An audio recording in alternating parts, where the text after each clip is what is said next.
Best player po for this ball game, Commander Paul Carbajal po ng Navy, ng AFP Cavaliers. Once again, congratulations sa kupunan ninyo.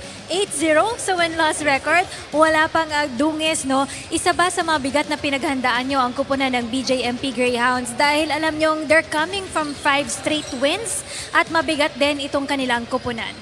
Yes, talagang yung BJMP, talagang sobrang nahirapan din kami. Yung preparation lang talaga yung nagdala for this victory. And of course, yung relentless namin, yung will to win, ayaw naming mabahiran yung winning record namin. And of course, yung teamwork namin, yun yung nakikita ko, yung aggressiveness namin, hindi siya bumaba, kundi mas lalong tumaas.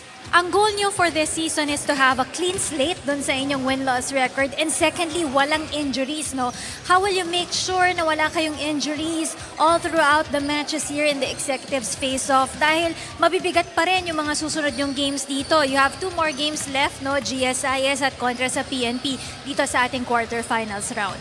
Yung tinatawag natin na walang shortcut, kailangan may hydration, may stretching before and after the game, and yung tuloy-tuloy yung ensayo kasi once na mabakante, doon natatanggal yung momentum natin at saka yung injury, mas prone tayo pag hindi tuloy-tuloy yung practice at saka yung ensayo.